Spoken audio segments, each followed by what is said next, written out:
ফুলকপি দিয়ে তো আমরা কত ধরনের রেসিপি তৈরি করছি।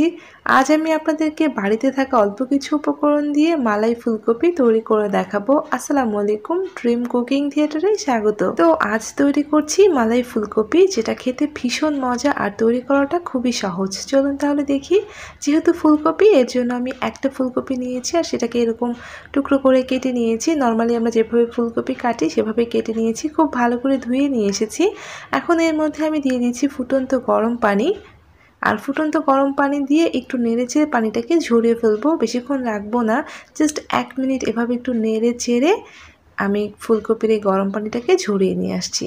এতে করে ফুলকপির ভিতরে যদি কোনো ধরনের পোকা থাকে সেটা বেরিয়ে যাবে। হয়ে গিয়েছে। এখন আমি চুলায় প্যান বসিয়ে দিয়েছি, তার মধ্যে আমি দিয়ে দিলাম তেল আর দিচ্ছি 1 চা চামচ ঘি। আর ঘিটাকে দিয়ে খুব ভালো করে গরম করে নিচ্ছি। তেলটা গরম হয়ে আসলে পানি ঝরানো ফুলকপিগুলো এই তেলের মধ্যেই দিয়ে দিলাম। আর তেলের মধ্যে ফুলকপিটাকে কিছুক্ষণ ভেজে নিব। সামান্য একটু লবণ দিয়ে দিলাম। এখন দিয়ে নেড়ে চেড়ে ভেজে নিচ্ছি। এতে করে ফুলকপির মধ্যে খুব সুন্দর একটা ফ্লেভার ছড়িয়ে পড়বে আর ফুলকপিটা অনেকটা সিদ্ধ হয়ে আসবে।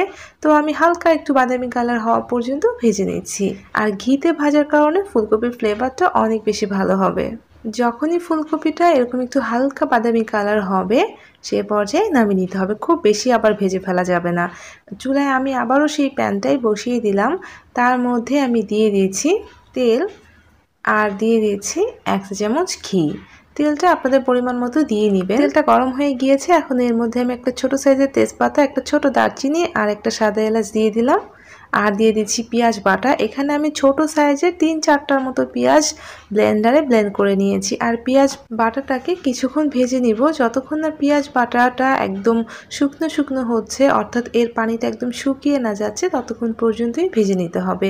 দেখতে পাচ্ছেন পেঁয়াজটা ভাজতে ভাজতে এরকম হয়ে গিয়েছে, পেঁয়াজের পানিটা একদম শুকিয়ে গিয়েছে। পেঁয়াজের পানিটা শুকিয়ে গেলে তারপর এর মধ্যে দিচ্ছি আধা চা চামচ রসুন বাটা, আধা চা চামচ আদা বাটা। এই আদা বাটা আর রসুন বাটাটাকে দিয়েও আবারও কিছুক্ষণ ভেজে নিচ্ছি, যাতে এদের কাঁচা স্মেলটা চলে যায়। এখন এর মধ্যে দিয়ে দিয়েছি আধা চা চামচ জিরা গুঁড়া আর আধা চা চামচ ধনিয়ার গুঁড়া। আর দিয়েছি 1 টেবিল চামচ কাঁচা মরিচ বাটা, পুরো 1 টেবিল চামচ ইউজ করেছি। আর দিয়েছি আধা চা চামচ গরম মশলা গুঁড়া আর আধা চা চামচ দিয়েছি লাল মরিচের গুঁড়া। সব মশলা দিয়ে একটু নেড়ে চেড়ে মিক্সড করে নিয়েছি। এখন এর মধ্যে আমি সামান্য একটু লবণ দিলাম আর দিয়েছি একটু পানি, যাতে মশলাটা পুড়ে না যায়। নেড়ে চেড়ে মশলাটাকে কিছুক্ষণ কষিয়ে নিচ্ছি। পানিটা শুকিয়ে যাওয়া পর্যন্ত কষিয়ে নিতে হবে। আর এই মশলাটাকে অবশ্যই ভালো করে কষাতে হবে। আবারও একটু পানি দিলাম, অল্প অল্প করে পানি দিয়ে আমি মশলাটাকে ভালোভাবে কষিয়ে নিয়েছি। তার আগে এর মধ্যে দিয়ে দিচ্ছি 1 টেবিল চামচ কাঠবাদাম বাটা। আপনারা এখানে কাঠবাদাম কিংবা কাজু বাদাম যে কোনো একটা বাটা ইউজ করতে পারেন। একটু নেড়ে চেড়ে মিক্সড করে নিয়েছি। এখন এর মধ্যে আমি দিয়ে দিলাম দুধ। আমি 1 কাপ দুধ নিয়েছি, তার মধ্যে থেকে অল্প একটু দুধ দিয়ে মশলাটাকে কষিয়ে নিচ্ছি। এই মশলাটাকে ভালোভাবে কষিয়ে নিতে হবে, তাহলে কিন্তু মালাইয়ের ফ্লেভারটা অনেক বেশি ভালো হবে। খুব ভালো করে কিছুক্ষণ কষিয়ে নিলাম। যখনই মশলা থেকে তেলটা উঠে আসবে, তখন আমি এর মধ্যে বাকি দুধটুকু অ্যাড করে দিলাম। এখানে আমি পুরো 1 কাপ দুধ ইউজ করেছি। আর এখন একটু বলক তুলে নিয়েছি, তারপর ভেজে রাখা ফুলকপিটা এর মধ্যে দিয়ে দিলাম। ফুলকপিগুলো দেওয়ার পরে একটু নেড়ে চেড়ে মিক্সড করে নিচ্ছি।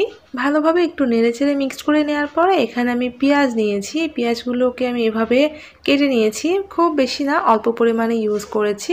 নেড়ে চেড়ে আবার একটু মিক্সড করে নিচ্ছি। আমি এ পর্যায়ে কিন্তু মশলাটাকে ভালোভাবে কষিয়ে নিচ্ছি কপির সাথে, এতে করে ফ্লেভারটা অনেক বেশি ভালো হবে।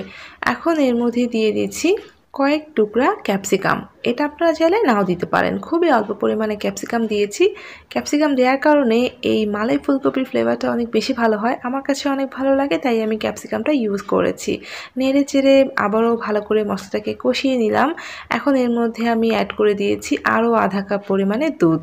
আর এই আধা কাপ দুধ দিয়ে আমি বাকি রান্নাটা করে নিব। এখন কপিটা যাতে ভালোভাবে সিদ্ধ হয়ে যায়, তার জন্য ঢাকনা দিয়ে ঢেকে দিয়েছি। আর ঢাকনা দিয়ে ঢেকে আমি বেশ কিছুক্ষণ রান্না করছি, যাতে দুধটা অনেকটা শুকিয়ে আসে। এখন এর মধ্যে আমি একটা বাটির মধ্যে 1 টেবিল চামচ দুধ দিয়ে খুব ভালো করে ঘন করে গুলে নিয়েছি। এটা একটা ক্রিমের মতো করে গুলিয়ে নেবেন। আর যখন 5 মিনিটের মতো রান্না হয়ে যাবে, তখন চুলার আঁচটা কমিয়ে দিয়ে একটু নেড়ে চেড়ে আমি যে ক্রিমটা তৈরি করে নিলাম, সেই ক্রিমটা এর মধ্যে অ্যাড করে দিচ্ছি। নিচ্ছি। এই পর্যায়ে মাত্র 5 মিনিট রান্না করলেই হয়ে যাবে। আর এই ক্রিমটাকে আমি অ্যাড করে দিলাম, খুবই কম পরিমাণে দিয়েছি। আর ক্রিমটা দেওয়ার পরে এরপর আমি দিয়েছি 1 চা চামচ ঘি। এগুলো কিন্তু নামানোর আগে দিতে হবে।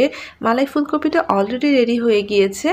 জাস্ট এগুলোকে দিয়ে আমি মিক্সড করে আর 2 মিনিট ঢাকনা দিয়ে ঢেকে রান্না করে নিব। খুব বেশি না, 1 থেকে 2 মিনিট ঢাকনা দিয়ে ঢেকে রান্না করে নিব। যেহেতু ঘিটা দিয়েছি ফ্লেভারটা যাতে ছড়িয়ে পড়ে এর জন্য 1-2 মিনিটের মতো রান্না করে নিয়েছি। তো মালাই আর ঘিটা দেওয়ার পরে আমি 1 মিনিট রান্না করে নামিয়ে নিচ্ছি। তৈরি হয়ে গেল দারুণ মজার মালাই ফুলকপি। তৈরি করাটা খুব সহজ আর ফ্লেভার তো দুর্দান্ত হয়ে থাকে। লুচি, পরোটা, রুটি, পোলাও, ভাত সব কিছুর সাথেই খুবই মজা। আর তৈরি করাটা কত সহজ নিশ্চয়ই দেখেই বুঝতে পেরেছেন। তো ফুলকপি দিয়ে তো কত রেসিপি তৈরি করছি, একবার বাসাভাবে ট্রাই করে দেখুন। মালাই ফুলকপিটা আপনাদের কাছে বেস্ট মনে হবে। তো আমার মালাই ফুলকপি রেসিপিটা যদি ভালো লাগে প্লিজ একটা লাইক দিয়ে যাবেন। আর এমন আরও রেসিপি পাওয়ার জন্য আমার চ্যানেলটাকে সাবস্ক্রাইব করে প্লিজ আমার সাথেই থাকবেন। সবাই ভালো থাকবেন। আল্লাহ হাফেজ।